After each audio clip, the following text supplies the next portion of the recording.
and please could you use the raise hand function if you want to speak, and I think we all know keeping ourselves on mute when we're not speaking is really helpful.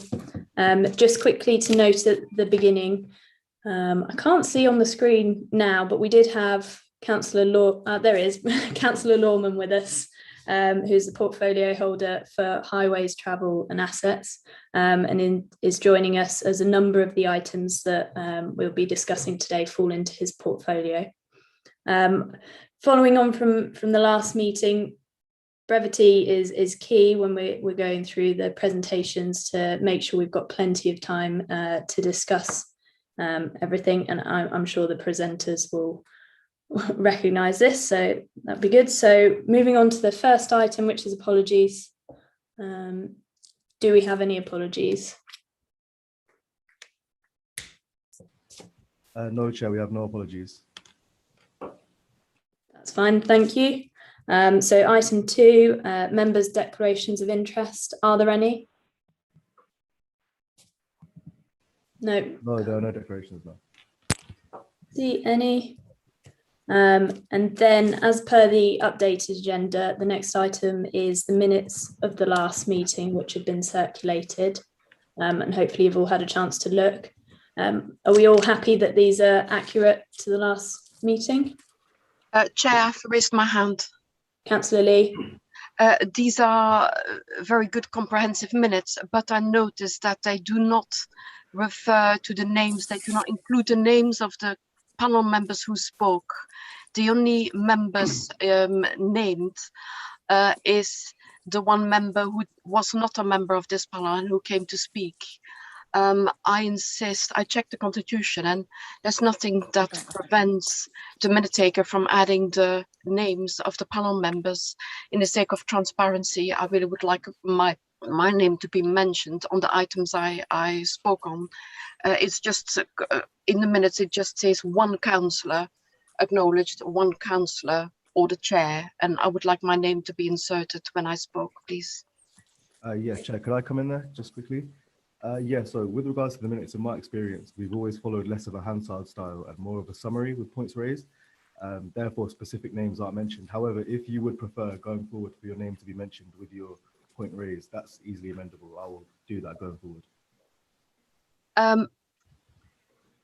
Sorry, but I really would like it to be recorded in the minutes that I made those comments, because I did, and I didn't realize I had to insist on them.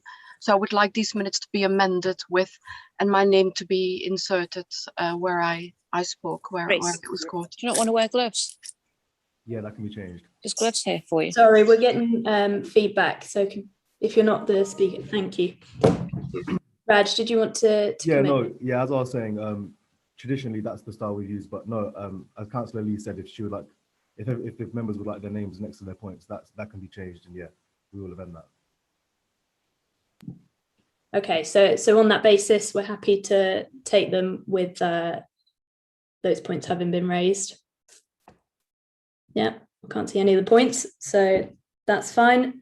So then we'll come on to the item number 4, which is the strategy for litter, and we're going to have a presentation on this. So we'll have the presentation first, and if members could make note of if they've got questions or points to raise, and we'll come to that when we get to the end of the presentation. So thank you.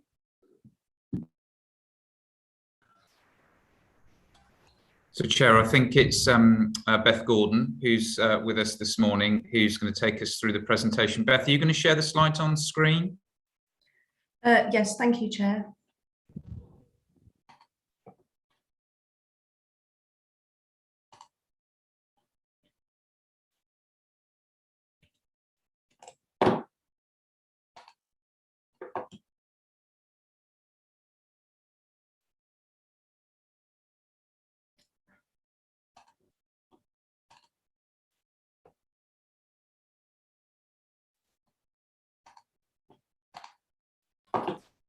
Chair, just while Beth's teeing that up for us, I'll give a quick introduction on this, and then Beth can pick up where I leave off. So the intention of the littering strategy, as we've mentioned last time I think we met, is obviously to try and address littering and fly tipping. So this is something that we've collectively been working on across Northamptonshire with the various different environmental services teams that obviously came from the districts and boroughs together. So we've been working on that. And Beth was originally part of our Kettering and Corby team, but obviously part of our joint team now, and has been leading on this work with the support of other colleagues as well. So Beth's going to take us through this, and it's basically a presentation to introduce you to the various different chapters, if you like, of what will be the intended strategy, to give you an introduction, and then we will explain the next steps, which will include sharing the strategy with you so you can comment on it, and then it will go on to executive in due course, and Beth will cover that right at the end. But I see Beth's ready, so I'll hand back to Beth. Thank you, Graham. Thank you, Chair.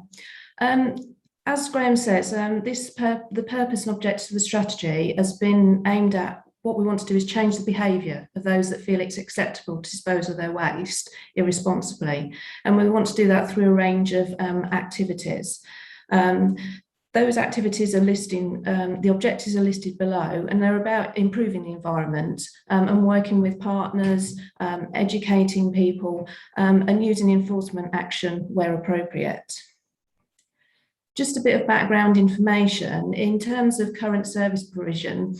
Obviously, I'm sure you're all aware we have a range of functions within street cleansing. So litter picking, clearance of fly tipping, and then another of other smaller services, which things like removal of dead animals on the highway and collection of dumped needles. So there's a whole range of different types of services that we actually provide. Obviously, in terms of littering and fly tipping, there are consequences. As you'll all be aware, the visual impact that people see as they drive through the district or are out walking is unsightly. It spoils that environment. It can be harmful to wildlife. There's obviously the economic impact, where it discourages people to visit areas. It has a negative impact on those that live near and around it. And obviously there's a cost. Last year, we spent approximately £3 million clearing litter and fly tipping from our area. Just in terms of statistics, so that we can put it in perspective, last year we collected approximately 6,500 tonnes of litter and fly tip material, emptied approximately 2,500 litter and dog waste bins on varying frequencies, and we have just over 5,500 reported fly tips. And just putting that in perspective for the different areas, these are quarterly figures from last year, and you'll see that the amount of reported fly tips range from just under 200 a quarter to up to 800 in some circumstances. So there's quite a variance there across our area. To follow that up, we obviously do take enforcement actions, and this just is a very quick summary, which I'll leave you to read at your leisure later, in terms of the types of enforcement actions we've taken. Not all fly tipping can be investigated because there's going to be no evidence. Say if it's green waste, there's no identifying information there. But where we feel that there might be identifying evidence, then we will go and investigate and look through that waste and try and find that. In terms of the strategy, it's grouped into sort of 6 main areas of intervention that we're looking to use to tackle this issue. So that's around communication and education, working with partners and communities, infrastructure provision, service design, enforcement, and then regular reviews of those actions.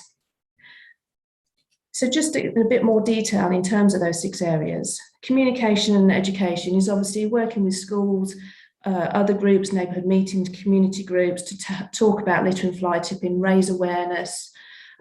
We also raise awareness through things like social media, press releases and the website, which we use for either targeted messages to maybe get a particular issue across or just general information. And we obviously also link to national campaigns that are being undertaken, like Keep Britain Tidy.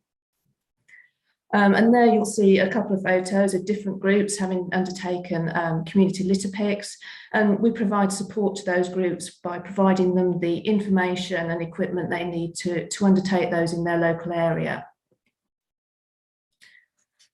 We also do support work with local partners and communities, not just local initiatives, but we do work with businesses, we work with the Highways Department of Highways England, members of parish and town councils. So we try and encompass as many different groups and organisations as we can to try and tackle the issue. In terms of infrastructure, this is basically about things like litter and dog bins, where we either put new or replacement bins in. There are a range of factors that I've described there that we take into account when we're looking at where we will place new litter and dog bins. In terms of the service, obviously we need to adapt and change to the environment, the seasons, and growth throughout the district. So what I would say is the emphasis that our service is based on a consistent and appropriate management of an area to keep it clean. It's not about how often it is cleaned. And what we do is we design our services around that. So we look at things like how often we need to empty litter bins, what things like seasonal impact will have. There are a number of areas across North Northamptonshire that have quite heavy leaf fall. There are hotspots for fly tipping. We look at high visibility areas such as lay-bys, and then there's things like the equipment we use to actually deal with the issue, because new equipment does come out all the time. So we review that, we trial that, and we learn from other organisations as well. We also review what hours we work and whether that we need to respond to things in a different way. In terms of enforcement, we carry out a range of enforcement activities. So that's patrols, issuing of fixed penalty notices, the use of CCTV in identified high fly tipping house hotspots, prosecutions. We also try and publicise all our successful enforcement, and we also work with our other agencies. We've got a multi-agency working group to look at how we can work together to try and tackle these issues. And obviously the final stage is reviewing these to make sure that our resources are being effectively and efficiently used, any change in circumstances and needs, whether the legislation changes. Obviously we're a high area of growth, so we're getting a lot of new estates being adopted that we need to include in our schedules, that our equipment is suitable for the purpose intended, that all our information is current, up to date, that our are in line with our enforcement policy, and we take best practice into account when we develop our service.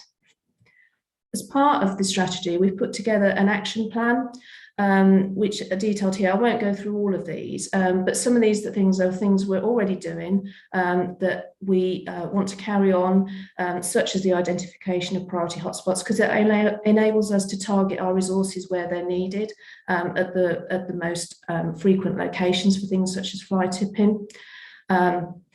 We have, subject to the approval executive, got a grant for some additional litter bins across North Northamptonshire as well. We obviously do patrols, and we also do, like I say, the community group and key messages for social media. In terms of the strategy, obviously what we're trying to do is bring together a holistic approach in how we tackle these issues so that we can improve the local environment. And it does link to the street cleansing policy that was previously agreed. As Graham said, the next steps are that it will go to executive committee for approval. That's at the end of the presentation. So if you've got any questions or discussions and information you want to add, that would be really good. Thank you. Thank you, Beth. That was really interesting. Have we got questions? People want to raise their hands, make comments? First one I think went up was Councillor Lee, and then we'll go to Councillor Dale.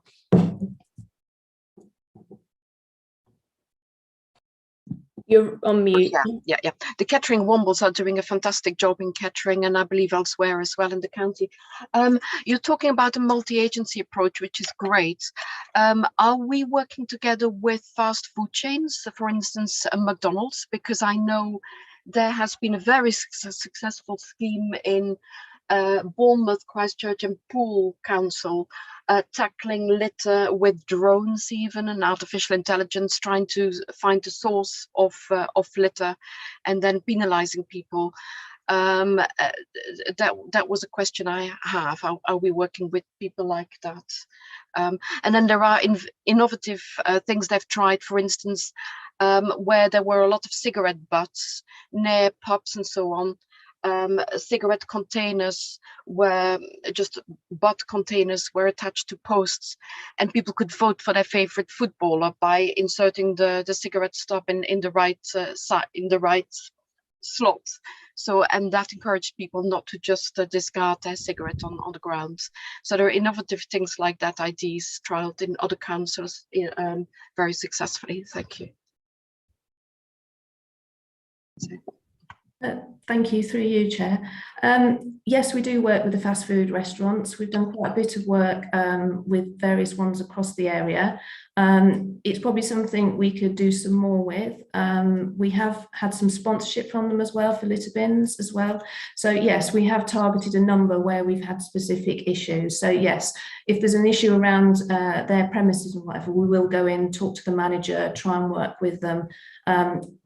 The issue is some of them are franchised, so we can't do it as a whole. We have to do them individually sometimes. So it does take a bit more time, but yes, we do work with them where there's an identified issue. And in terms of cigarette, sorry, you just mentioned the drone trial in Bournemouth. Yes, I've seen the results of that, which were very interesting actually, but obviously that was a funded project of quite a significant cost to actually do the first stage of that. Very interesting, and it would be interesting to take those results and see whether we can apply it across to any of the work we're doing in the future. And in terms of cigarette containers, yes, we have used them before. There are still a few out there. They do get damaged quite easily, is the only thing I'd say. What we have done certainly with the litter bins is have ashtrays put on the tops of all our new litter bins to encourage people to use the main litter bins that are there so that the cigarette butts go within the litter bin itself. Thank you very much. Thank you. Councillor Dale? Thanks, Beth. That was great. I've, as a green, I've lived up to my cliche, and I've been litter picking for several years.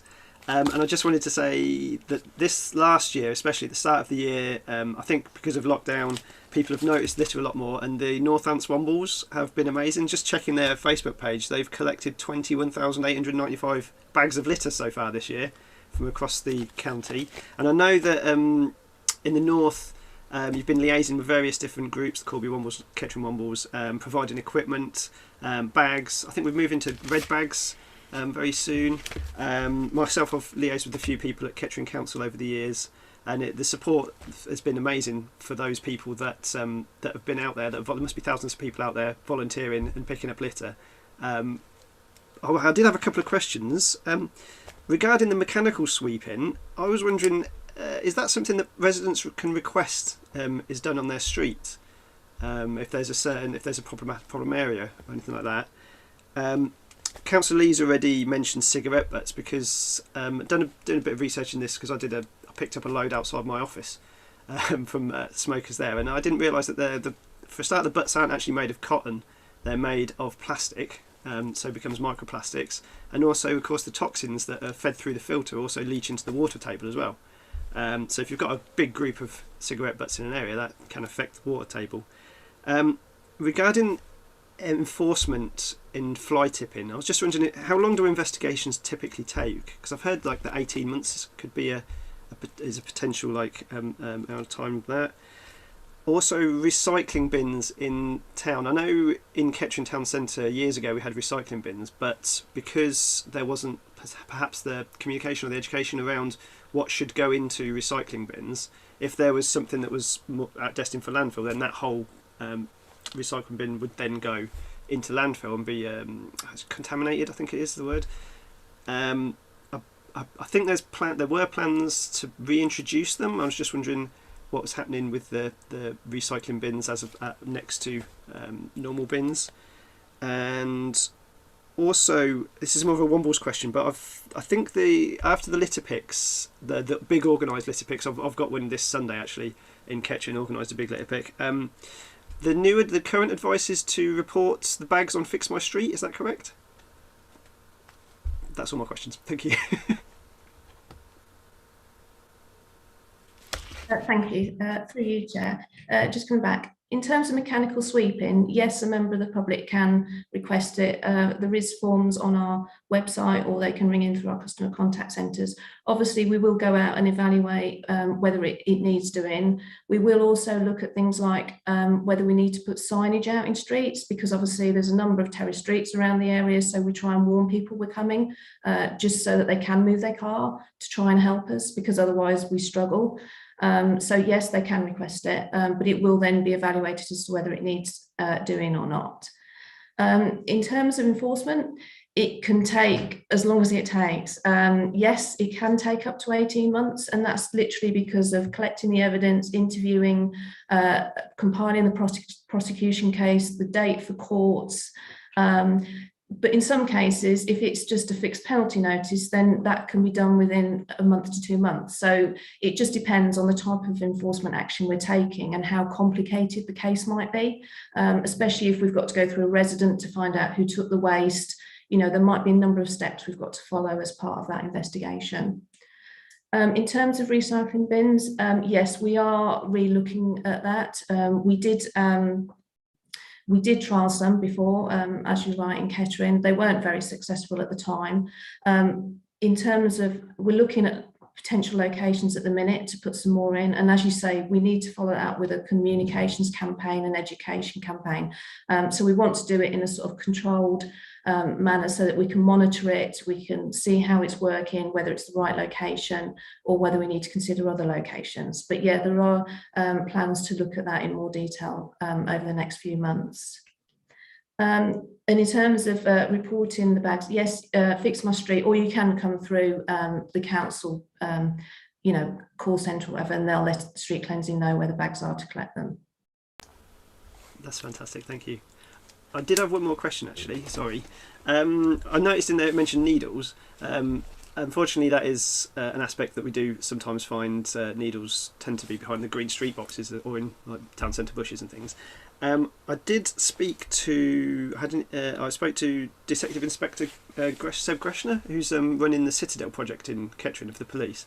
And we spoke, I mean, that's more of a harm reduction issue, but we did speak about drug consumption rooms, which obviously do remove needle litter from the streets. And I'll be taking that, I'll be following that up with him as well, but that's like a possible solution to needle litter, but obviously not one covered by this. But it was interesting that harm reduction aspect could also impact on litter as well. Thank you.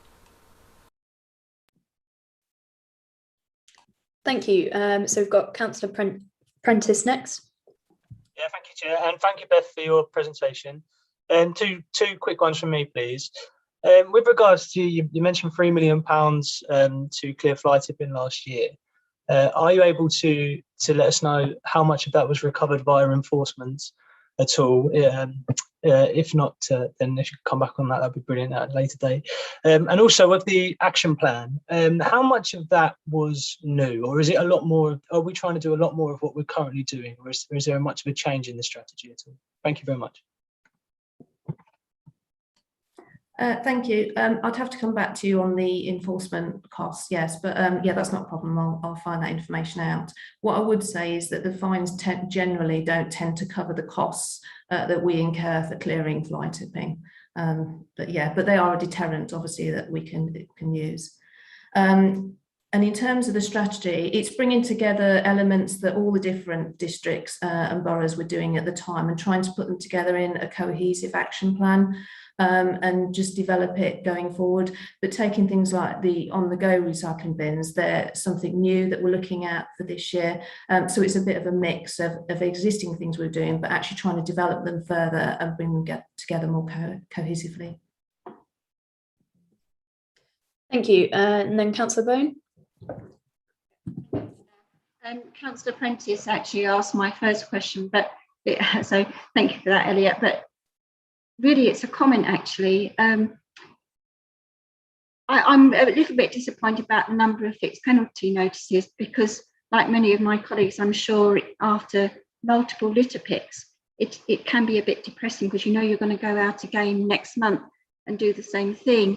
And I would just really like possibly an increase in fixed penalty notices so that we can advertise those So it is seen as a deterrent, and I don't think enough of our residents know that that is something that we can do, and I just wish we could do more of.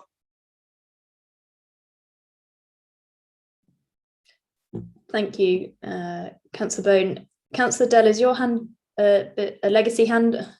It is a legacy hand, I do apologise. Fine, thank you. And I think we've got Councillor Lorman wants to come in. I thought I'd just come in and put a bit of meat on a few of the bones. There are cigarette bins in a number of places. Certainly, we've had them for must be 10 years in Wellingborough. I have the same ones I think you see on Corrie, and they haven't proven all that robust. They have been difficult to empty and to keep in a good condition. But certainly something that's been tried and with all support, I'm sure. Several people mentioned the Wombles, and I'm very keen to support them, and I've written and spoken to them locally here.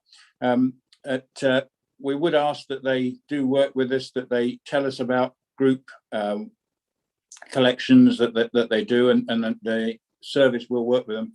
People who are doing ad hoc collections, they should take that single bag home and put it in their normal rubbish if they can. So that message can go out. Funny enough, I had a conversation with officers on just Monday about recycling bins, because again we've had these dual bins in Wellingborough for a while, and again they seem to suffer from damage and a lot of contamination. So we have to find a way of educating people to use them properly. But the last thing I wanted to say that hasn't been mentioned, there's a number of action plans and things, and you'll see a number of times they talked about having stuff go before the executive. One of the things that's happening in the near future is the corporate plan for the council. So one thing that councillors can feed into is that there is the corporate plan and what their priorities are, so that we can, and obviously that will drive where the spending is. So if councillors' priority is stop fly tipping, then that will enable us to look at how to fund the initiatives there. So that's one thing that coming up in the future I would ask people to have a look out for. Thank you, Councillor Lorman. So at the end of that discussion, I think it'd be good to move on to the next item. So it is the item number 5, bus strategy briefing.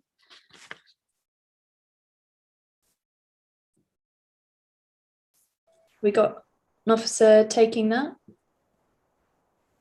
So yes, Chair, thank you. So the bus strategy again falls under my remit of highways and waste. As you recall, highways and transport is hosted by the West, and we're joined by Chris Ragg, who I saw was there. So hi, Chris, and Chris is going to take us through this. You've had a briefing note that was circulated previously, I believe, so you've seen that. So maybe Chris can just give us some of the highlights of that and what the next steps are, and then we can take any questions. Is that okay, Chris? Yes, that's okay, Graham. Yeah. Apologies that you can't see me, but the system insists that the camera that's attached to my computer isn't attached when using Zoom. So that's a problem with this platform. In terms of the briefing note, the bus service improvement plan and enhanced partnership plan are something that the government has basically said to local authorities is a commitment that they need to make if they want to receive any funding that's available under the National Bus Strategy from April next year. And so a paper went through executive, was it last month or the month before? Last month, yes, June. Committing to forming an enhanced partnership. So this paper basically sets out the timescales for doing that. It's a challenging timescale. The bus service improvement plan has to be prepared by the end of October. The enhanced partnership plan has to be prepared by the enhanced partnership has to be made by the end of April 2022. Obviously, in terms of taking reports to executive, things have to be done in advance of that to actually get them prepared. And in fact, the fact that it may appear that there's 6 months more to do the enhanced partnership plan and scheme is not the case because it has such a extensive requirements for consultation. So there's 2 rounds of 28-day operator consultation, an intervening stakeholder consultation. There's formal objections within there that actually the enhanced partnership first draft has got to be done by the end of October in order to actually meet the April deadline. So the paper sets out the key dates for bringing it, for consultations and consideration of papers on it. And in particular, I put in there 2 dates where I felt it could fit into the work of this panel. On the 22nd of September to review the emerging bus service improvement plan, and on the 16th of March for the emerging enhanced partnership plan. And both of those dates do allow some input before things are actually finalised. So happy to take any questions, Chair. Thank you, Chris. Have we got any questions regarding this? I think clearly it's going to come back on different occasions, so there'll be plenty of time to look at it in greater detail, but it's useful to have it set out. So if there aren't any questions, again, thank you, Chris, and we'll move on to item number 6. Oh, sorry, Councillor Lorman. Well, I just thought I ought to add a bit. This is a priority for me, getting bus services to the situation that we would want for our residents. And I would ask all the councillors to make sure that everybody takes part in the consultation. It can be parishes, town councils, councillors themselves, the users, obviously, not just operators. And I want to hear about not just fixed route, but demand responsive transport, which I think could be a help in the rural areas. And obviously we've got a situation with some subsidies still around, and we need to look at those.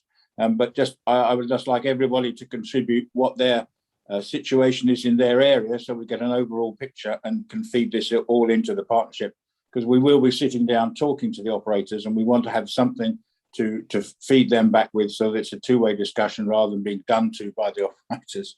But particularly things like expansion of demand responsive will be interesting. And as Chris has said, this will be coming back a number of times, so there's plenty of time to look at it in its various iterations.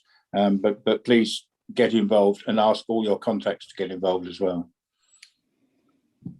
Thank you, Councillor Lorman, and that's a really important point about people engaging with the consultation, so we get what we need. So if we're happy, we'll move then on to item 6. So the Climate Change Action Plan update. I believe Rob is going to give us a verbal update here.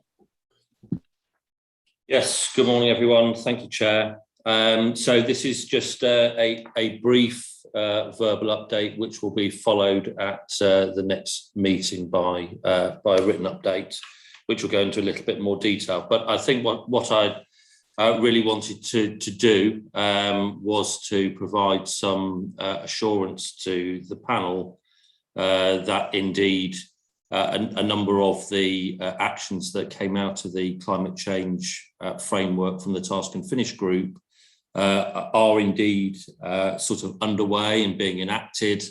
So although we talked last time about the situation with regard to resourcing, we also discussed the fact that indeed the activities around climate change are for the whole authority and not for one or two officers, and that even though we might be lacking in some specific resource around climate change at the moment, there are activities that we are progressing and still taking place. So just to run through and give you a very brief flavour of that within the framework.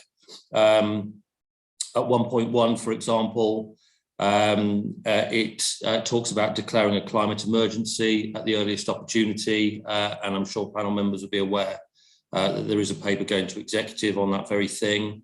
So that's underway. At 1.5, it talks about appointing a cabinet member with lead responsibility for climate change. Clearly we have that. And also it talks in the same point about setting up through executive and advisory panel to advise on climate change measures and risks, and that is the purpose of this panel. So all those things I believe are underway. At 1.6, it talks about having a chief officer that should have lead responsibility for climate change. Well, although climate change is everybody's responsibility, we do of course have George and then myself that have that specific climate change lead responsibility. So that's there. Thinking about sort of slightly more project specific work, 3.7 of the framework talks about LAD funding and the project there. And indeed, we do have LAD 2 funding, which is currently being rolled out through the Communities and Housing Service Group. So that's underway. And at 3.10, it talks about investigating the potential for a heat network, and that piece of work is also just getting underway to investigate the possibility of a heat network in Corby.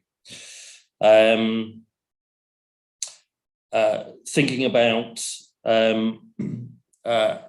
from a planning perspective, 4.1 identifies the need for climate change to obviously be at the heart of the new strategic plan for North Northamptonshire, and the work on the new strategic plan is underway at an early stage, and that stage is around evidence gathering, and indeed the team are doing some evidence gathering around some climate change baseline data.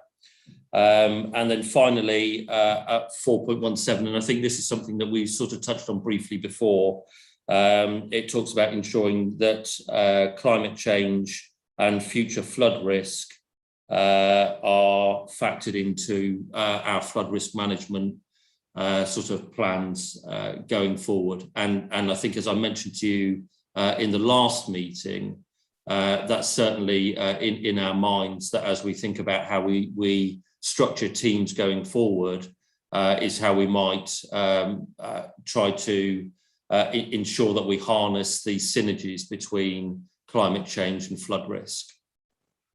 So that's just a very brief run through to give you a flavour of some of the things which we've already either instigated or are putting in place and have underway at the moment. And clearly, as time goes on, those things will continue, and we will also continue to build upon that with more and more work. So that really, Chair, is the end of the verbal update. I can see some hands have shot up already, so I will do my best to answer any questions. Thank you, Rob. That's really useful, and it's clear that we are underway with things. Obviously, there's still more to do, but it's good to hear that update. I'm going to go to Councillor Lee first, and then we'll go to Councillor O'Hara after that. Thank you. I find it extraordinary to say it's everyone's responsibility, so we don't really need special staff or resources on this. We should all do it. Who's going to do the benchmarking? Who's going to visit schools and community activities to make people aware? Who's going to explain that sandbags are not very good, that really people should have flood bags, and a whole range of I mean, the council has put together a fantastic paper on things that people can buy to protect their own house, but people need to be made aware of that. There's a lot of education to be done, and I really believe we need resources. Any public awareness raising campaign needs resources, and we need to calculate the benchmark where we are at the moment so that we can measure our improvement in the measures we take. And just setting up another panel is not going to help. We've got an action plan. We can't just talk about it. We need to implement it and take action, and that costs money. I know, but we can try and figure out a way to do it. But just saying it's everyone's responsibility, so we don't need special resources, I don't think. Maybe I'm not paraphrasing you correctly, and I apologize for that. Thank you. Chair, if I can come back on that, yes, I apologies, Councillor Lee, because I think you do misunderstand. I didn't at any point say we didn't need specialist resources to drive climate change forward. But what I did say, and I think it's very clear that climate change, and actually the framework talks about this, that climate change is everybody's responsibility in the organisation, and that's the point I make. And actually the framework talks at a number of levels around this. For example, it talks about embedding climate change responsibility within all job descriptions going forward. So I mean, it's quite clear that the Task and Finish group recognise the fact that everybody has a role to play in terms of climate change. And that was the point that I made. I recognise the fact that at the moment we don't have those specialist resources, and we talked about that last time, and we will, as we go forward, seek to recruit people into a team structure that provide us with that specialist knowledge and expertise. But the point I make is that we have a framework which includes a plan with a number of actions in it. And irrespective of the fact that we don't have those specialist resources at the moment, we are still pushing forward with a number of those things. So you're quite right, simply having a panel in itself is not enough. We do need to implement things, but the purpose of what I've just said is to demonstrate that there are a number of things which we're already in the process of implementing. And we will build upon that, as I said, as we move forward. And that will be helped and enhanced when we're able to recruit to whatever the team and those specialist posts end up looking like. But you're also right to mention the fact that it does take it takes resource and there is a cost to that. And in that respect, you know, we have to work within a budget envelope, and therefore it's quite important that in terms of thinking about how we plan to structure a team going forward, that we think about the fact that it has to be affordable to the authority as well. So it's about getting the most with what we've got. So that needs some careful consideration. Chair, if I very quickly can come back, I have on Saturday, I met 2 council workers who were doing a fantastic job teaching people how to compost, how to use green energy, about waste recycling. They're fantastic, but they don't know whether they will still have a job after September. And several employees in the council who have got specialist knowledge have already left. So I would make a plea that we hold on to the current expertise in the organisation, and that we take care of this in time before it's too late, and we need to recruit from scratch. Thank you, Chair. Thank you, Councillor Lee, and certainly take on board your points, and many of them are already being looked at. I think we all acutely appreciate the pressure and the importance of getting this right. Thank you. So if we go to Councillor O'Hara next. Thank you, Chair. I'm sorry I can't join you on video. My reception down here is not great. Can you hear me okay? Can you hear me okay, Chair? Yes, sorry, couldn't get off mute. Okay, all right. Just a few points. Rob, thank you for relaying those details. Actually, I think you're doing yourself a disservice and doing your team a disservice, because actually, under the SSP2, we are trying to make sure that we are very much aware of what's going on in the environment and make sure that we have got an action plan that does help us. And I think one of those things is that we are trying to build homes for healthy lives, and we're trying to get the builders, and I think that's the one thing we need to do, is get the contractors on board to help us build homes that are ecologically sound, i.e. put in ground source heat pumps, air source heat pumps. I know I say about this in planning, but it's relevant to everything we do within the council, because that will save in the long run, because we don't want to retrofit. And I think also we've got a lot of parish plans in place, and I think those parish plans can actually help educate people living in our towns and villages to actually make decisions that will be good for the planet. And I think we are doing that, and I think it impacts across the whole of the council. I know when people are trying to make decisions in terms of sorting their finances out, we have two fantastic officers who go out and help people budget. They are coming up with ways to budget that are actually helping the planet as well. So turning your heating down, and finding different ways to heat your property, to air your property, things like that. And the way people shop has changed. You know, we only have to look around the borough and look at what we're doing as a council in terms of the cycles and the scooters we've got around. I know we've had a few complaints about where they're left, but that's down to people taking responsibility, the same as it's down to us to take responsibility to wear masks to protect people from COVID. So I think, you know, if we can sort of enhance what we're doing with the SSP2 and take that out to the contractors and the builders, and obviously think about that in planning, then that is going to help us to achieve our target to help look after this planet and move forward. So, you know, we have already got that in place, and we've got that in place through planning policy. So I think working in symbiosis with a lot of different groups across our new council will help us achieve a fantastic carbon neutral target. And like you say, if we get the experts in, they can think of ways that are a bit more innovative. I think what might be helpful, as our councillor Anne Lee has said, is to have some kind of workshop, something in each of the towns, like we do when we're having bigger developments. You know, when you put in an SUE, you have consultations. Perhaps we can do that to raise awareness of what's available. We do that in Burton in terms of, we raised awareness for the wind farm, where people can get grants to put in solar panels and things like that. They'll get funding for it if they live in Burton. So I think we have got a lot of initiatives, and there are a lot of things that are going on that are done by our officers across Northants that we could perhaps collate and convey to the press to say, this is what we're doing, this is what you can do to help, and you know, we can all work together to get a greener, healthier planet. Thanks for that, Chair. Thank you, Councillor O'Hara. I think you raised some important points there. So thank you for that. Councillor Dow.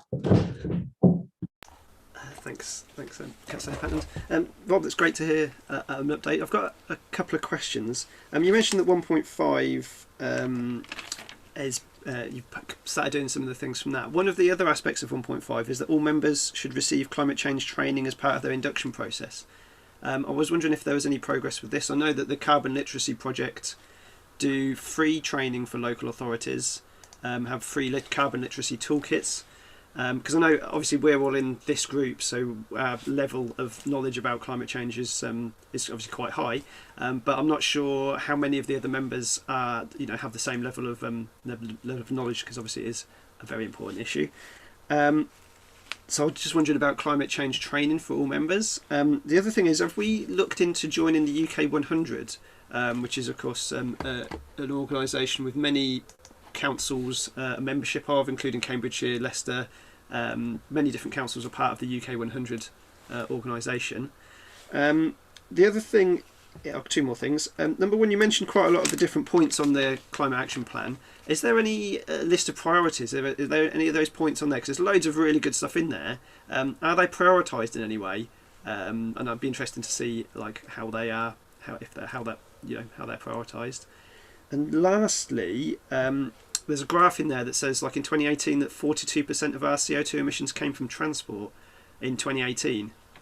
And obviously, if we can decarbonise or reduce the CO2 output of transport, that will make a big dent in Northants' CO2 emissions. So I'm really excited to see what the LC WIP, the Local Cycling and Walking Infrastructure Plan, comes up with in the next few months. Because obviously, well, ideally, if possible, my vision is that any journey under a mile should be done. You shouldn't need to use a car for. You can bike, walk, if possible, if the users can do that. And it should, but of course it's got to be made easier. It's got to be made the easiest option not to use the car, the easiest option to walk or cycle if possible, of course. So I'm really excited to see what happens with the LC whip. Thanks very much. So through you, Chair, if I come back.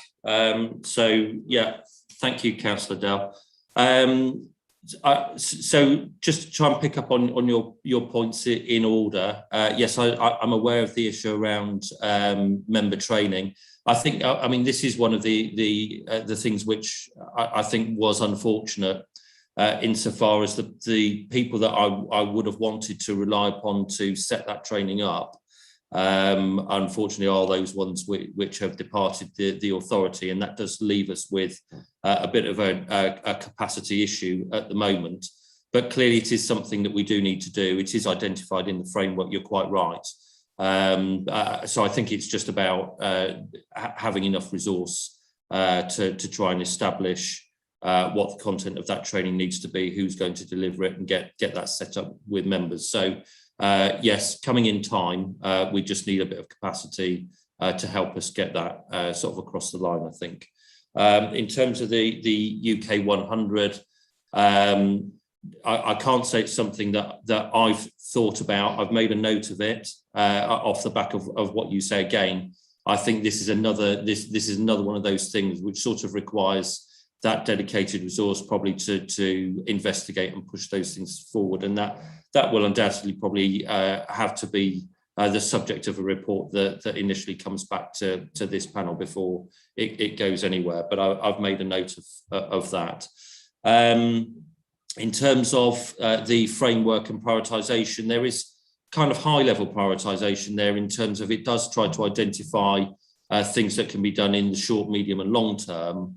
It doesn't sort of prioritise between all the short-term sort of actions and initiatives, all the medium-term ones and one thing or another. But I think, again, over time, I would expect us to develop, when we've got a bit more capacity to do it, a more detailed action plan that would have a greater level of prioritisation and go into a little bit more detail around timeframes and that kind of thing there. And obviously, one of the things that we will need to do in terms of those initiatives is to match that against capacity and other kind of things that we need to do, so that we try to map out a time frame that ensures we've got the right resource in place at the right time to deliver something. Was there another point that you made at the end? I just spoke about the LC whip. The LC whip, yeah. So I don't know whether Graham Kane is still in the meeting, but that's something that's being led by Graham, and he may be able to come back and speak to you in a little more detail, or indeed outside of this meeting, perhaps. So Rob, thanks. I am here. I'm happy to pick up a quick question on that. And Councillor Dell, I know you got an email from Esme recently, didn't you, giving you an update on that? But just for everybody's sake, if you weren't part of that email exchange, and I see Simon, hi Simon, is on the call as well, and Simon's involved in this work as well. The intention, what we're aiming for, is to have the LC ready for October time. Therefore, there are member engagement, well, there's wider stakeholder engagement activities planned during which we would like to encourage councillors, obviously, to be involved in that public consultation. And there's workshops being scheduled, no dates yet, but, watch this space and we'll make sure you get those workshop dates. But also, I suggest, Chair, perhaps yourself, George, and I have a conversation about when to bring something back to this group, if you would like to do that. To tie in with those timeframes as well. That's certainly an opportunity we can look at. Happy to do so. So that gives you some insight, and more coming your way soon. Great, thank you. So Councillor Prentice. Yes, thank you, Chair. Just a question for you, Rob, please. Thank you very much for your update. I just noticed on the back of your answers to Councillor Dell there that you mentioned resource issues a few times, and I appreciate that resource isn't always easy to manage. People leave when they want to leave and so on. But I wondered, are you proactively looking to increase that resource, and have you got a timescale for when when it will be increased at all? Thank you. Yes, thank you, Councillor Prentice, and yes, of course we are. But I think the point that that I tried to make earlier on is that we need to consider how we re-resource in quite a holistic way, because we have a sort of a fairly definite budget envelope in which we need to be able to provide all the resources in across growth and regeneration. Climate change is clearly going to be a very important part of that. But one of the things that I wanted to just take a little bit of time to do is to think about how we might, within growth and regeneration, create a team that might pull together, for example, those things around flood risk and climate change, because there is some synergy between the two, and to hopefully create a team which enables us to have a broad range of knowledge and experience across the climate change agenda. What I'd be keen not to do is to just go out and re-recruit to for example, a single post. For example, the sustainability officer post that has recently been vacated, because my feeling is that although that's a useful post, a single post of that nature in its own right isn't exceptionally resilient. And obviously, if somebody's off on holiday or ill or whatever, all of a sudden you end up with no resource to be able to push things forward. So I think it's really important that we do recruit and that we do have the right skills in-house. I think it's about trying to establish what that looks like in the context of a team, so that at the same time as providing that broad range of skills and expertise, we do it in a way which hopefully provides some resilience across that team, which will, I think, place the authority in a much better and stronger position going forward. And of course, although we are in a short term, and it is a short term issue really, because we're talking about months, not years here. It is important that we think and plan to do this in the correct way, because once you have those posts established and in place, it's much more difficult to then change it into something else. So I think it's right to do the thinking first, decide what it is that you want, and then go out and recruit to it, than to do some kind of knee-jerk, we've lost someone, we just re-recruit, and then think, oh, well, actually, is that what we really needed? So that's the process that we're working through at the moment, is that bit of upfront thinking and planning before we move into re-recruiting to something. Thank you. And then we've got Councillor O'Hara. George, did you want to come in on that point? Just very briefly, just to definitely re-emphasise what Rob has just said, Chair, back to Councillor Prentice, but to all members, because I know that this is of particular interest, and we will, we are fully committed to creating that team. What we've got at the moment is we've got some vacant posts, as you can appreciate, and sort of bits and other roles as well. And we want to look at how we create a single team that is resilient, that is multi-purpose, but also multi-skilled, but that there will be somebody that heads that team up, and they will be the sort of go-to person, the knowledgeable, that has all of that knowledge, skills and expertise. So I just wanted to reassure members that is very much at the forefront of our agenda. We know, this is a growing, a rapidly growing agenda that we need to grasp quickly in the coming weeks, as weeks and months, as Rob has said. So I just wanted to re-emphasise and just add a little bit more to what Rob was saying. Thanks, Chair. Thank you, George, for that. Councillor O'Hara. Thanks, Chair. Just really to come back on what George has just said, and Rob, in terms of climate change, in terms of the floodplains, etc. We had an application came in, and it was more to do with planting of native species to be able to cope with the soil that had to be removed to then be able to cope with the water that would come down, and pumping stations were going to have to be put in to protect the homes that are kind of just across the A14, etc. So I think that's something that we really need to be very aware of, is that as land becomes more scarce or less amenable and harder to build on, therefore it has to be changed in some way to make it acceptable for building. I think there's the thing, as Councillor Dell said, that there's an education needs to be there for all councillors, but I think an awareness of the environment and having somebody who is multi-skilled, who can advise us not just on floodplains and the environment, but also to look at our historical the impact on our historical buildings and places that we value. You know, we've got the GLAM project going on at the moment in Kettering, which is to enhance, you know, the area to make it amenable, accessible for everybody. But in doing so, you know, we've got a tree, but the tree was causing a problem for the museum anyway in terms of it was causing dampness, etc. So it's making those decisions that are hard decisions to make in terms of climate change, but making the right decisions for future generations. And I think that's what Rob and Georgia are certainly keen to address and enhance and make sure that, you know, we do all have a better, greener future to be able to protect this planet. And I think on that point, it is so imperative that we are looking at our floodplains, we are looking where people want to build, and how close people are building to water courses and underground streams in Burton and actually in some of the other villages. You know, the water table has risen so much. I mean, you can't use some of our cemeteries because the water table, some of the areas in our cemetery, because the water table has gone so high, and that is because of all the building and all the concrete, the tarmac, etc., etc.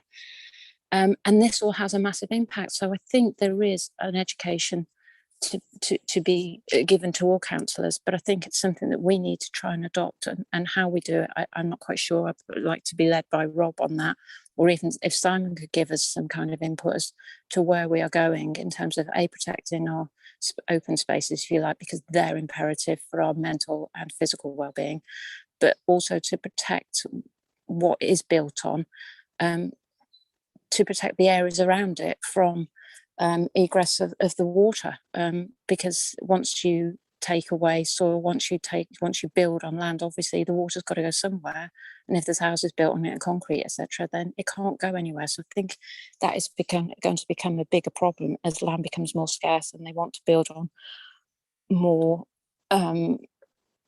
less suitable land, shall we say, that needs more input from man, if you like, to be able to build on it. If you look at passive houses, they are a fantastic construction.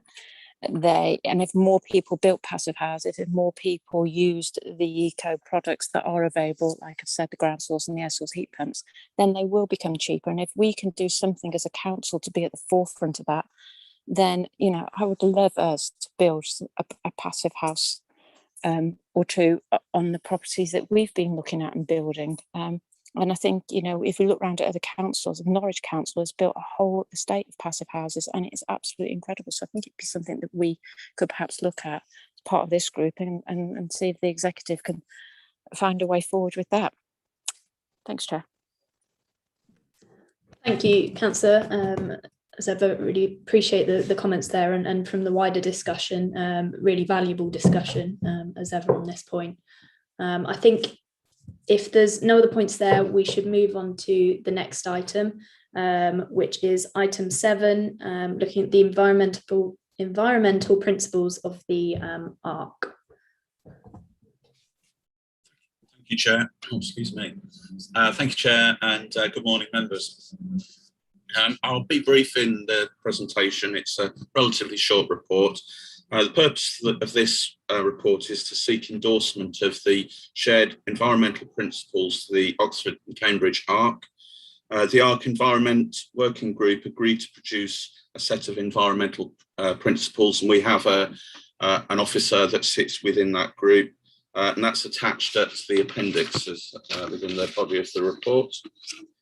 It's hoped by having developed consensus and support for these principles that these will be used to support emerging environmental policies within the ARC spatial framework.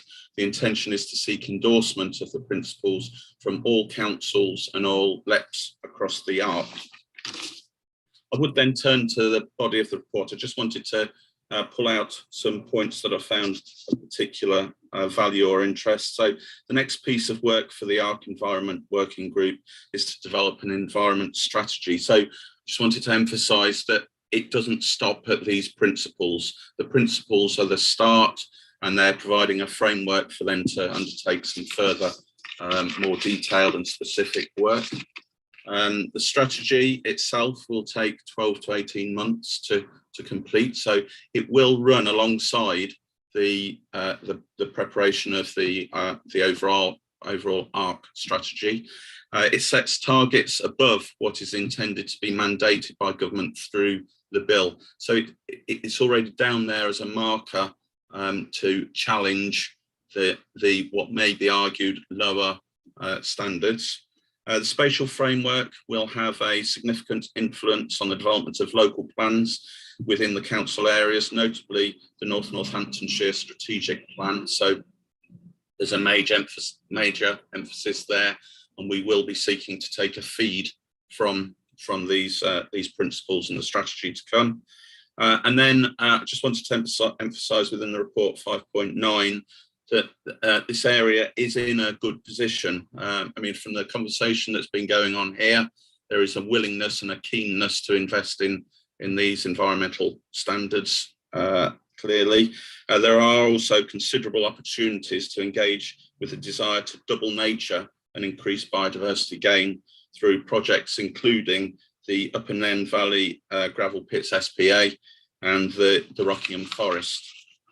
So they were the specific points I was keen to highlight within the report. I note the recommendation may differ to the conversations, but the intention is to take the endorsement of the principles to executive, and the recommendations are set before you. I'm happy to take any questions or join in any aspects of debate here, Chair. Thank you, Simon. And I thought reading through Appendix A makes for really interesting reading, and it was positive to see all the stakeholder engagement that had gone into developing this. Have members got comments they'd like to make? I can see Councillor O'Hara, your hand's up. Is that from the previous item or this one? Yes, sorry, Chair. That's all right. So have we got comments to make, or was your hand go back up, Councillor O'Hara? No, Chair, I thought I put it down. It did go down, but it suddenly reappeared. Oh, bless you. I'm sorry. Bear with me. No, don't worry. Technology can be like that.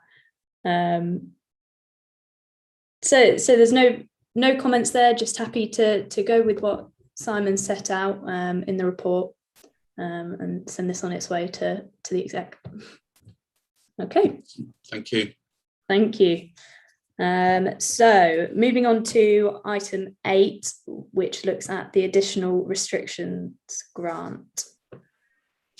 Please. Yeah, it's Ian A. Church. Can you hear me okay? Yes. Brilliant. This paper sets out background to the additional restrictions grant, which has been going. Obviously, it started prior to the council coming into being in April. So it provides a little bit of background to the kind of predecessor schemes, which need to be kind of closed out.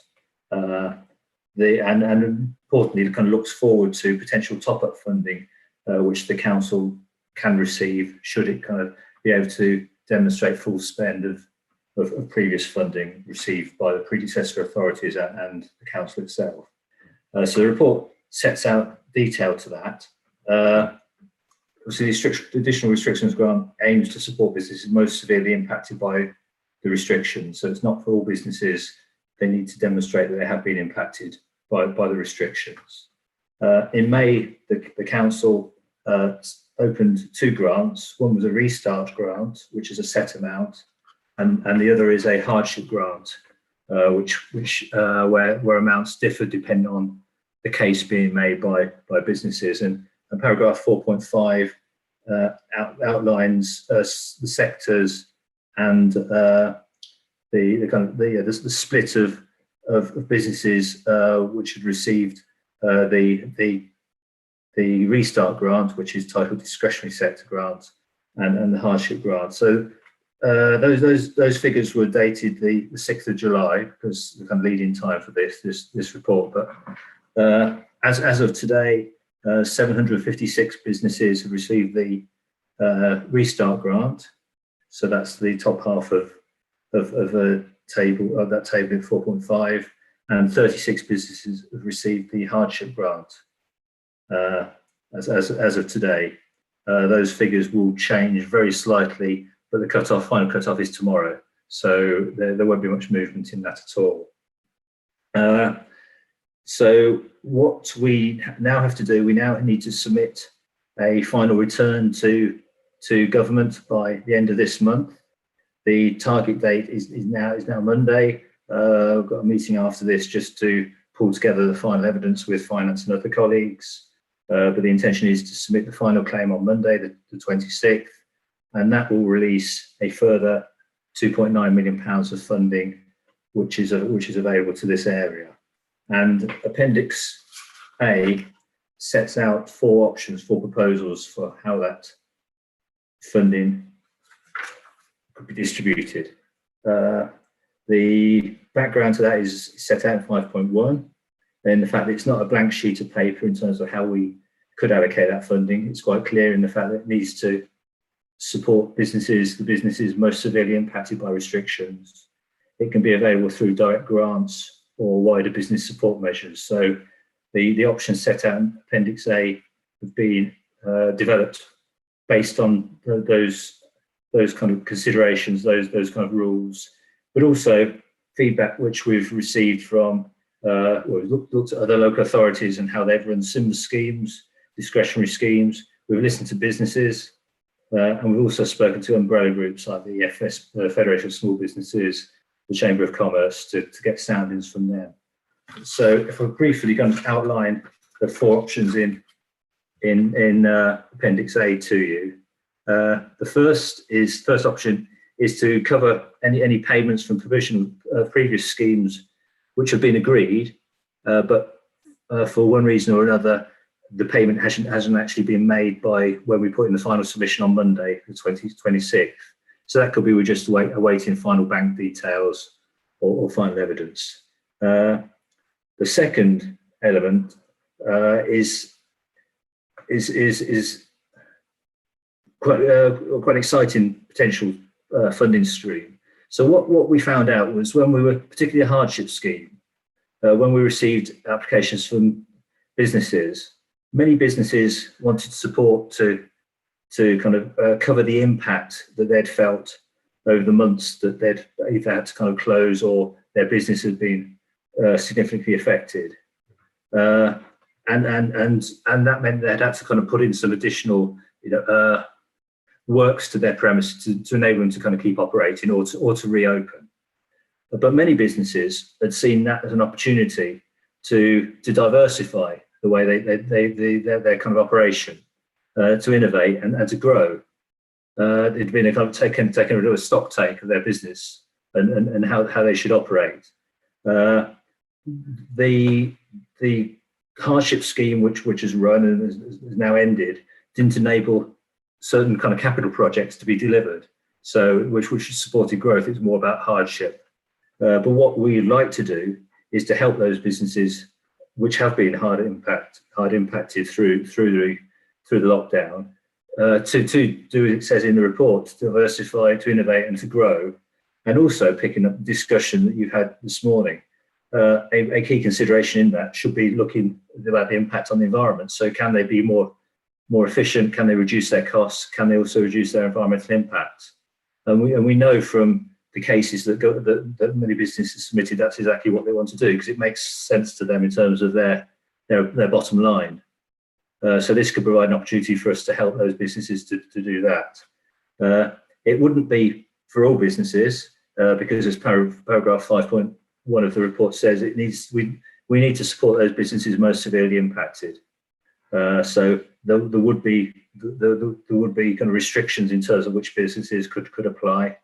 We're suggesting a minimum grant value of about £10,000, but potentially smaller grants later in the programme if there's available spend. There's always a balance between the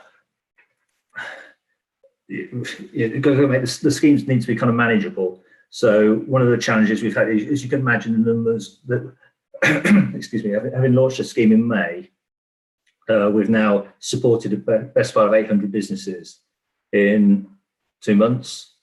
That's a massive amount of work, and whilst it was manageable in that time, it's not the ideal way of working. What we'd like to be able to do is develop a more kind of robust process and be more selective particularly in terms of innovation and growth.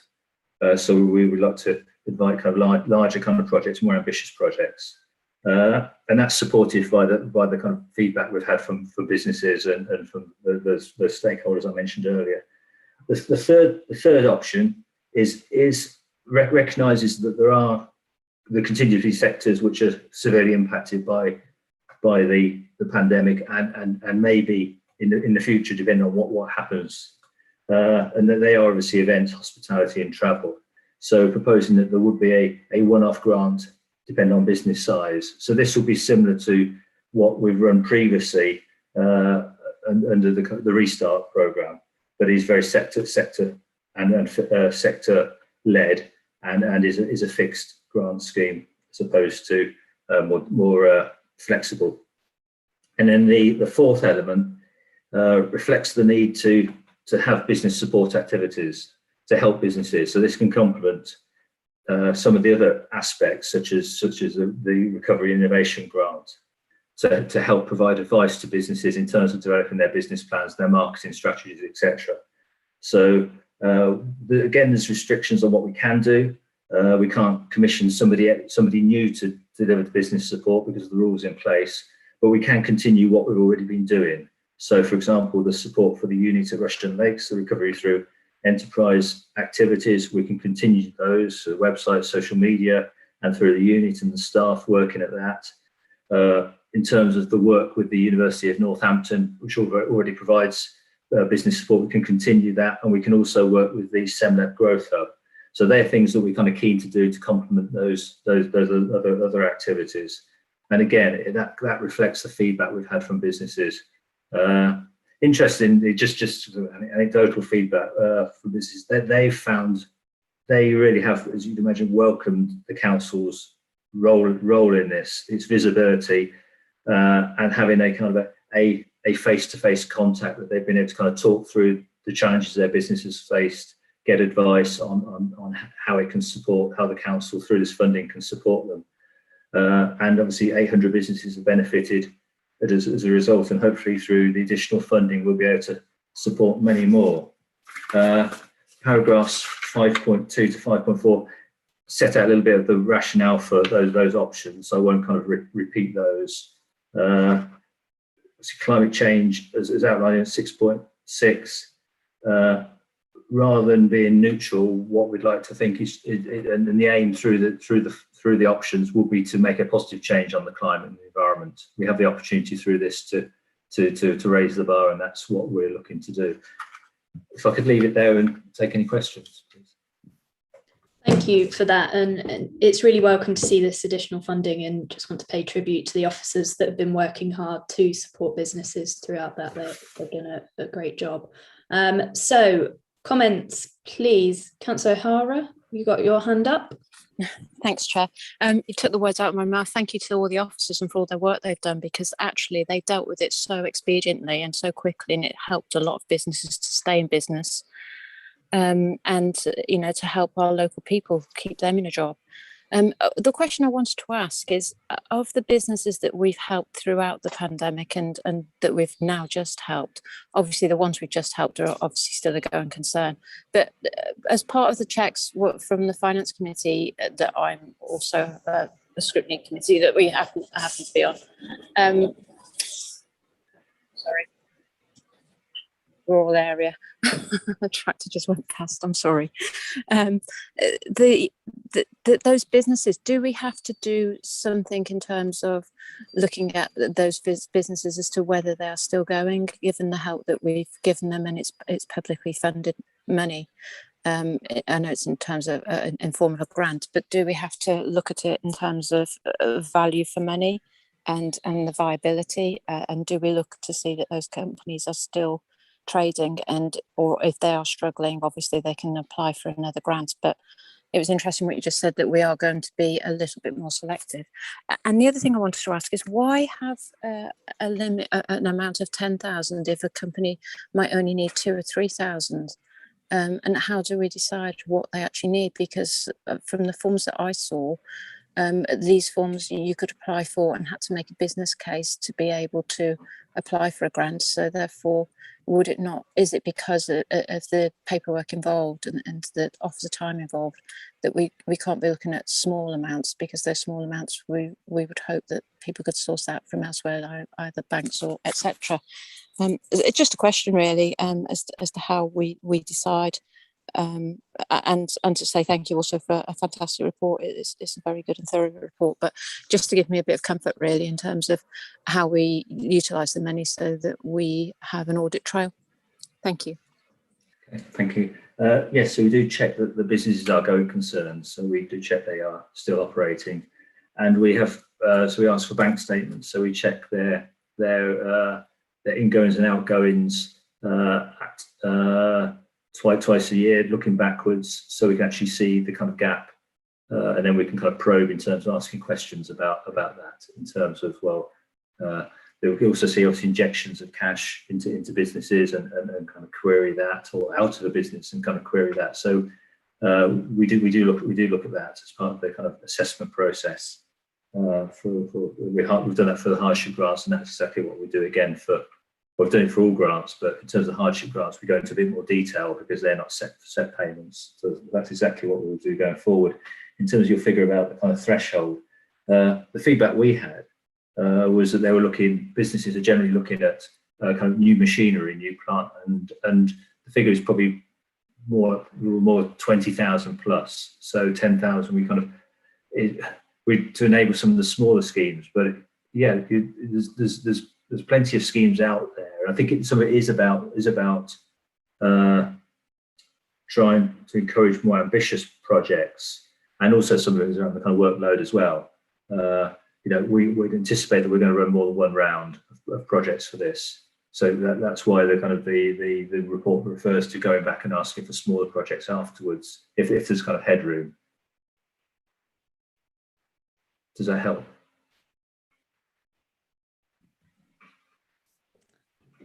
We'll take silence as yes on that, and go to Councillor Dell, please. Thanks, Ian. That's great. Great report as well, as Councillor O'Hara mentioned. I've got a couple of questions. So as I understand it, and correct me if I'm wrong, there's 3 million still available to be spent. Is that correct? It's less than that now, because this report was produced about over 2 weeks ago. Okay, cool. Obviously, unsurprisingly, my ears pricked up about the Recovery and Innovation Grant. I was just wondering about the green projects and that kind of thing. Would that be, you just mentioned it'd be for heavy machinery stuff, but would it be for specific things? Or, because obviously with the hardship grants, it was more of a, here's some money, quick, survive. But would this be like, would there need to be checks in place to find out what the money was being spent on, make sure it was for green growth and all that kind of stuff? Yes, yeah. So any funding would involve a grant agreement with the business to say you've received this amount of funding to spend on these following items, and we would explain that there would be kind of potential follow-up in terms of requesting for kind of further evidence that you spent against this. So the potential for an audit. That's fantastic, thank you. And obviously how this would be advertised, and the other thing was, is it just one of these options we have that's up, or is it going to be a selection? The idea is it's a selection. The idea is it's all four. Oh, brilliant. Okay, cool. Thank you very much. Thank you, Councillor Dell. Are there any other comments that people wish to make on this? Doesn't look like it. So if we're happy, we'll take the recommendations in Ian's report, and I'm sure will feedback the comments that have been made here, which have been really useful. Thank you. Okay, so item number 11, we're going to be looking at an exempt report. So George, did you want to come in quickly? It was really just for, hopefully Ian's still on the line. It was really just to alert members that obviously we submitted our bids for the Community Renewal Fund, and obviously there are a number of sustainability and green environmental projects within that. So I think it would be, once we know the outcome of that, which we anticipate later this month, well, imminently. I was going to say later in July, but we're almost in the final week of July. So imminently, I think it may be useful to provide a sort of a progress update once we know the outcomes of that back to this group, so that you know some of those projects that are likely to get funded. Obviously, you'll have seen the projects that were put forward in the executive paper that went through, but it was really just to alert members that we're expecting news on that imminently, and I think it would be useful to provide an update to this panel for the next meeting, so they're aware of what has been funded. Sorry, Chair, just wanted to interject while Ian was also on the line. That's fine, and thank you, George. I think that would be really useful to be appraised of that as it comes back. So then moving on to item 9, as I said, this is we're going to close the meeting to